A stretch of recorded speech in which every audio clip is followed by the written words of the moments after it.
ஓம் முருகா போற்றி, கந்தா போற்றி, கடம்பா போற்றி, கதிர்வேலா போற்றி, அறுவடை வீடு கொண்ட முருகப்பெருமானே போற்றி போற்றி. என் செல்ல குழந்தையே, நீண்ட நேரமாக இந்த முருகப்பெருமான் உன்னிடம் பேசுவதற்கு இதோ கால் கடுக்க நிற்கிறேன்.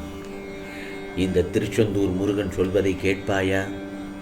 கேட்டால் நிச்சயமாக உன் விருப்பம் நிறைவேறும்.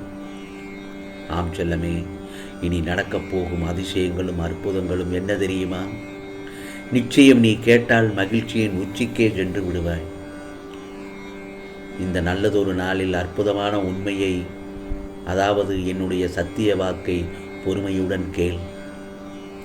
இந்த முருகப்பெருமானின் சத்திய வாக்கை சற்று பொறுமையுடன் கேள் என்று உன்னிடம் சொல்கிறேன்.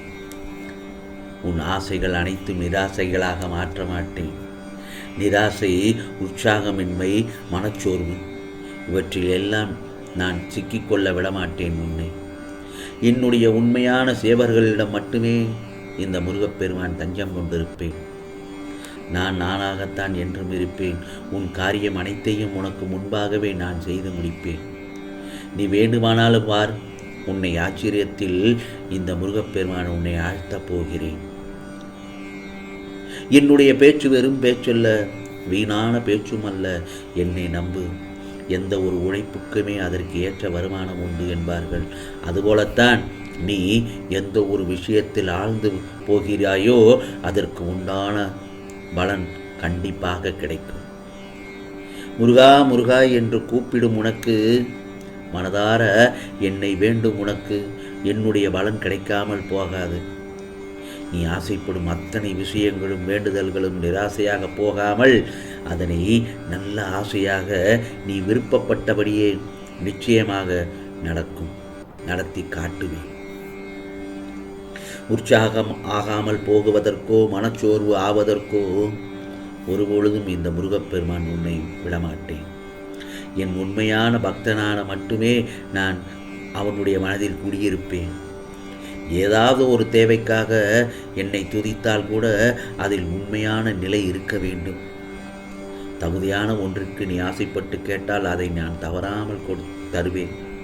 அதேபோல் உண்மையாகவே என்னை குருவாக ஏற்று முருகா முருகா என்று என் சொல்படி நடந்து நியாய தர்மங்களுக்கு கட்டுப்பட்டு உன்னுடைய ஆசைகளை அடக்கி யார் ஒருவன் உண்மையாகவே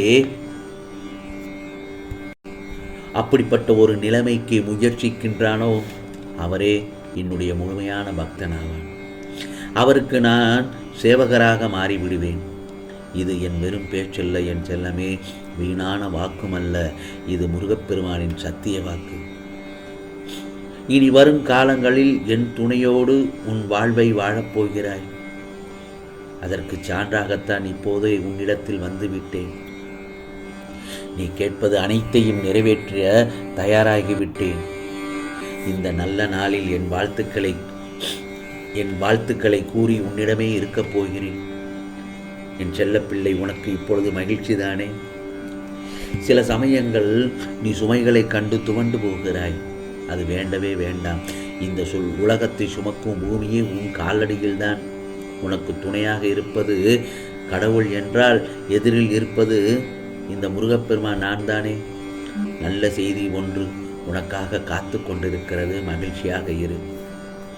இதோ நீ விரும்பிய வாழ்க்கை உனக்கு பரிசாக தரப்போகிறேன்.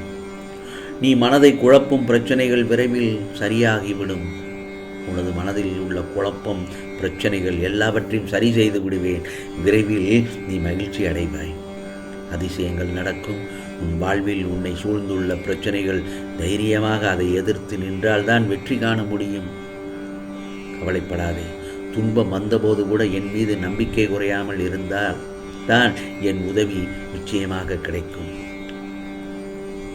உனக்கென்று நான் எழுதியதுதான் நடக்கும். அதை மீறி எதுவும் நடக்காது. மற்றவர்களை நீ காயப்படுத்தக்கூடாது என்று நினைக்கும் உன்னை நான் எப்படி உன்னை காயப்படுத்துவேன்? சொல் பார்க்கலாம். தைரியமாக இரு. நம்பிக்கையோடு என்னை நினைத்து இந்த நல்ல நாளில் ஒரு தீபம் ஏற்று உன் வீடு முழுவதும் தீப ஒளியாக இந்த முருகப்பெருமான் நான் காட்சி தருவேன். உனக்கு பிறவியிலேயே உதவும் மனம் இருக்கிறது. எப்போதும் ஓடி ஓடி எல்லோருக்கும் உதவுவாய். ஆனால் உனக்கு என் கஷ்டம் என்று வரும்போது யாரும் உதவவோ பங்கு கொள்ளவோ முன்வரவில்லை.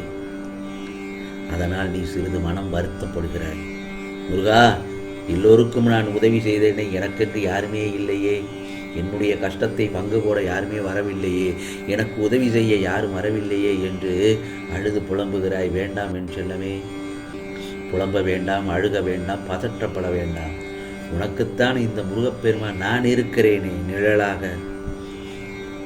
பயம் உன்னை சிந்திக்க விடாது. புரிகிறதா? வாழும் இந்த நிமிடம் வரை எதுவும் சொந்தமில்லை யாருக்கும்.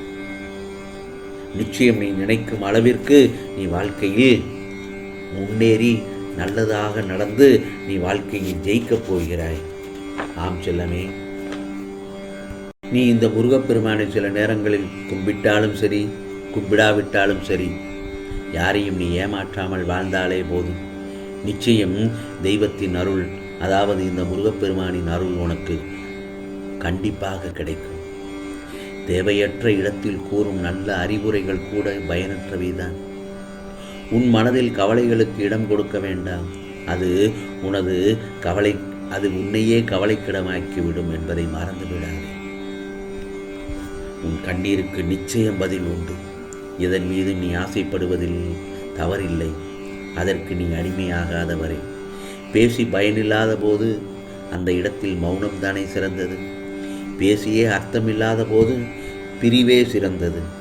ஆகவே வாழ்க்கையில் என்ன வேண்டுமானாலும் மாறலாம். அது எப்பொழுது வேண்டுமானாலும் மாறலாம். ஆனால் எப்போதும் எந்த ஒரு சூழ்நிலையிலும் நீ மட்டும் மாறவே கூடாது. மற்றவர்கள் மாற்றவும் நீ விடக்கூடாது. புரிகிறதா? வாழ்க்கையில் ஒருவரை தூக்கிவிட்டவர்களை விட தூக்குவது போல் விட்டவர்களேதான் இங்கு அதிகமாக உள்ளனர். இதோ சந்தோஷமாக இரு. இந்த முருகப்பெருமான் உன்னை பார்க்க வந்திருக்கிறேன். இனி உனக்கு எப்பொழுதுமே நல்ல காலம்தான். கவலைப்படாமல் தைரியமாக இரு. நீண்ட நேரமாக உன்னிடம் பேசுவதற்கு நான் கால் கடுக்க நிற்கிறேன் என்று சொன்னேன் அல்லவா? இதோ நான் சொன்னதை எல்லாம் கேட்டு விட்டாய். எனக்கு நல்லதொரு மகிழ்ச்சி என் செல்லமே. இதோ உன் விருப்பங்கள் எல்லாவற்றையும் ஒவ்வொன்றாக நான் நிறைவேற்றுவேன். இது முருகப்பெருமானின் அருள் வாக்கு, சத்திய வாக்கு. ஓம் சரவண பவ, ஓம் சரவண பவ, ஓம் சரவண பவ.